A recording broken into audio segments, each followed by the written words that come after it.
एखादी अडचण आली की माणूस उधार उसनवारी करतो. गरजेसाठी पैसे मागताना माणूस खूपच केविलवाणा होतो. सर्वांकडे हात पसरत फिरतो. एखादा त्याला मदत करतो, त्याची गरज भागते. गरज सरल्यानंतर मात्र तोच माणूस काही वेळा उलटतो. ज्याने मदतीचा हात दिला त्यालाच फसवण्याचा प्रयत्न करतो. गरजेवेळी उसने दिलेले पैसे बुडवण्याची काही जणांचा प्रयत्न असतो. परत पैसे मागणाऱ्यास ते उर्मट उत्तरे देतात.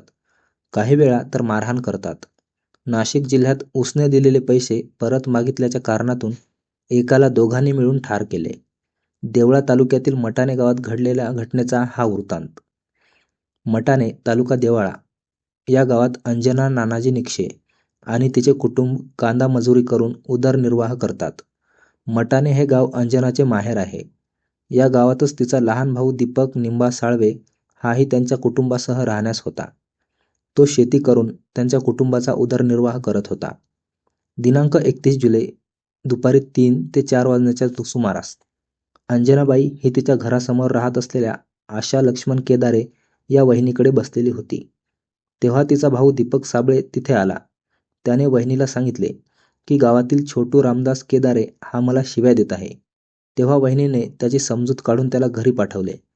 तो निघून गेल्यावर अंजनाबाईही आपल्या घरी निघून गेली. त्यावेळी छोटू केदारे याने दीपक साबळे याला फोन केला आणि फोनवरून तो त्याला वाईट साईट अवाच्य भाषेत शिवीगाळ करू लागला.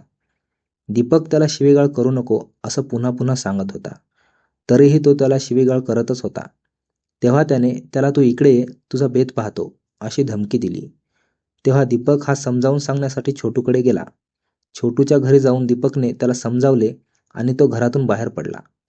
त्याचवेळी दीपकच्या पाठीमागून संतोष बाळासाहेब पवार उर्फ जब्या हा आला.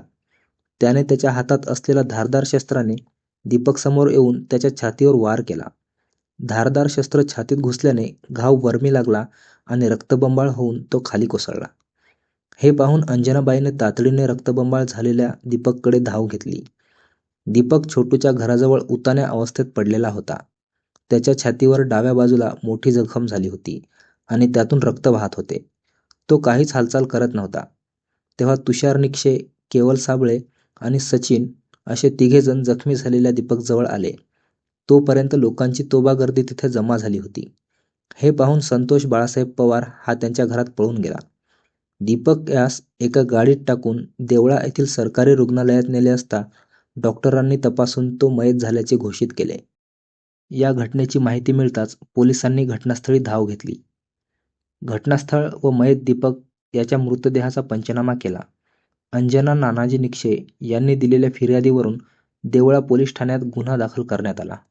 दीपक साबळे याला जीव का मारण्यात आलं याचा तपास पोलिसांनी सुरू केला. तेव्हा माहिती मिळाली की दिनांक 31 ऑगस्ट 2024 रोजी सकाळी 11 वाजता दीपक निंबा साबळे हा कोमल केवळ साबळे आणि गावातील संतोष बाळासाहेब पवार, राहुल अहिरे असे सर्वजण कळवण रोडवरील सम्राट कंट्री लिकर येथे दारू पीत बसले होते. तेव्हा दीपक याचा संतोष उर्फ जब्या पवार याला उसनवार पैसे दिल्याच्या कारणावरून वाद झाला. दीपक त्याच्याकडे पैसे मागत होता, तर संतोष पैसे देण्यास नकार देत असल्यामुळे दोघांमध्ये चांगलीच जुंपली. त्यानंतर सर्वजण मोटरसायकलने मटाणे गावी आले. मात्र संतोषने शिवीगाळ केल्याचा राग मनात ठेवून दीपक हा छोटू केदारे याच्या घरी गेला. तेथून तो परत येत असताना जवळच राहणाऱ्या संतोषने धारदार शस्त्राने त्याच्या छातीवर वार करून दीपकला ठार मारले. संतोष दिलेल्या पैशाच्या मागणीवरून झालेल्या वादात राग मनात ठेवून संतोषने दीपकला ठार मारले. गुन्हा दाखल होताच पोलिसांनी संतोष बाळासाहेब पवार व छोटू केदारे या दोघांना अटक केली. पोलीस अधीक्षक विक्रम देशपांडे यांच्या मार्गदर्शनाखाली देवळा पोलीस ठाण्याचे पोलीस निरीक्षक